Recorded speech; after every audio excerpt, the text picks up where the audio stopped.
Kanchipuram Varamahalakshmi Silks, the Grand Banarasi Mela. First time ever in Hyderabad starting from November 1st.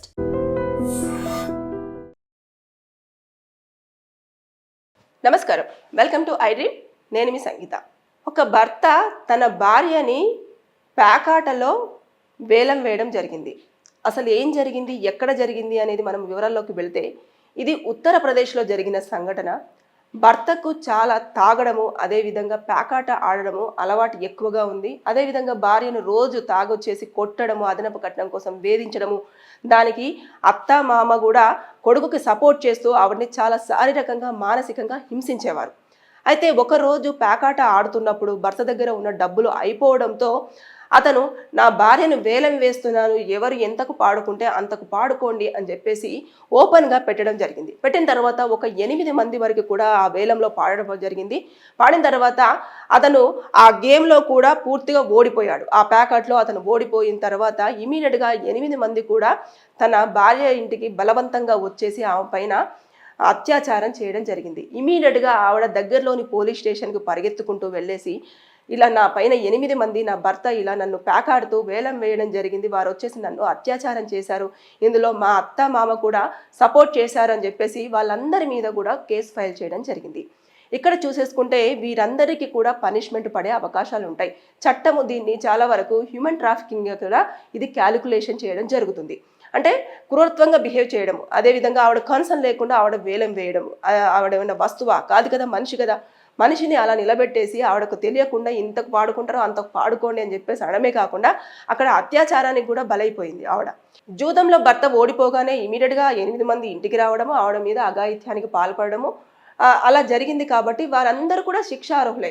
కాబట్టి వారికి 7 నుంచి 10 సంవత్సరాల వరకు కూడా జైలు శిక్ష పడే అవకాశాలు ఉంటాయి. దాంతోపాటు ఫైన్ విధించే అవకాశం ఉంటుంది. దాంతోపాటు ఆవిడని వరకట్నం కోసం వేధించారు కదా అత్త మామ వాళ్ళకి, అంతేకాకుండా హస్బెండ్ కూడా హింసించడము, మద్యం తాగొచ్చేసి జూదంతో ఇవన్నీ కూడా శారీరకంగా మానసికంగా ఇబ్బంది పెట్టాడు. కాబట్టి అవన్నీ సెక్షన్స్ కూడా అట్రాక్టివ్ చేస్తారు. కాబట్టి లైఫ్ ఇంప్రిజన్మెంట్ కూడా పడే అవకాశాలు ఉంటాయి. ఇక్కడ చూసేసుకుంటే మహిళకు అగౌరవం కలిగింది, అంటే రెస్పెక్ట్ ఇవ్వలేదు ఆవిడ యొక్క ఒపీనియన్స్కి. దాంతోపాటు ఆవిడ యొక్క రెస్పెక్ట్ అంతా కూడా భంగం చేయడం జరిగింది.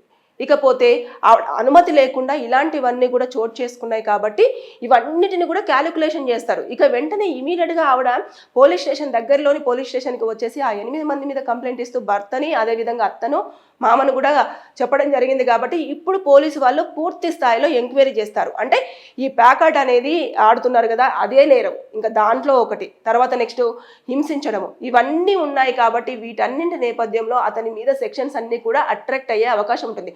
అంటే ప్రాథమికంగా వారు ఏదైతే ఈ అమ్మాయి చెప్తుందో దాని ప్రకారంగా కొన్ని సెక్షన్స్ అట్రాక్టివ్ చేస్తారు.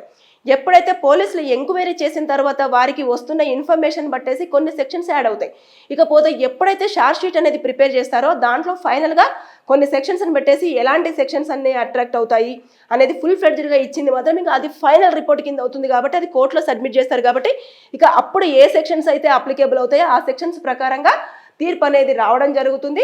వారికి తప్పు చేయకపోతేనేమో వారు ఎవిడెన్స్ సబ్మిట్ చేసుకోవాలి. తప్పు చేస్తే మాత్రం ఖచ్చితంగా పనిష్మెంట్ పడే అవకాశాలు ఉంటాయి. ఇలాంటి కేసులలో మాత్రం ఖచ్చితంగా ఇలా జరిగే అవకాశం ఉంటుంది. అంటే డబ్బు కోసము మనిషి ఎంత పని చేస్తున్నాడు అనేది మనం అసలు ఊహకు కూడా అందట్లేదు.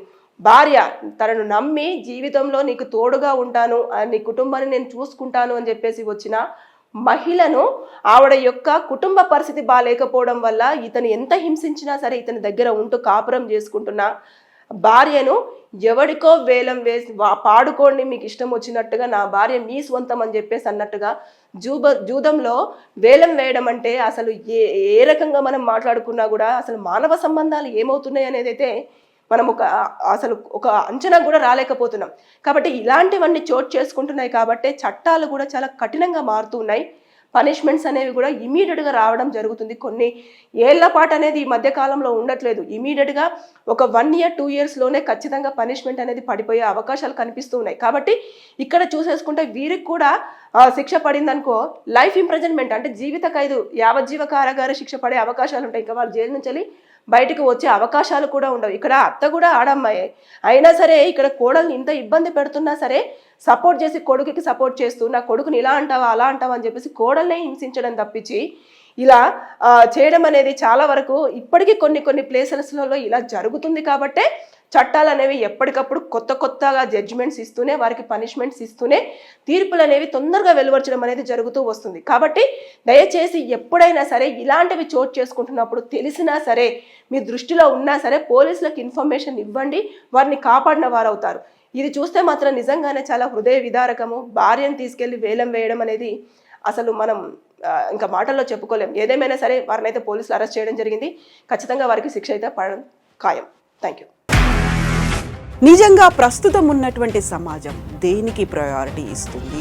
ఆర్థిక సంబంధాల చుట్టూ మాత్రమే తిరుగుతుంది. మళ్ళీ ఎన్నికలంగానే చాలా విరక్తి కలుగుతాను. మంచి అనిపిస్తుంది కదా, లేడీస్ కూడా ఛాలెంజింగ్ జాబ్స్ చేసినప్పుడు చాలా బాగుంటది. ట్రాఫిక్ అసిస్టెంట్స్ గా నియమించిన ట్రాన్స్జెండర్స్ అందరితో సాల్యూట్ చేయించుకుంటున్నారు. ఫుడ్ డెలివరీ ఇవ్వటానికి వెళ్ళినటువంటి డెలివరీ బాయ్ అనిల్ పై కళ్ళ ముందు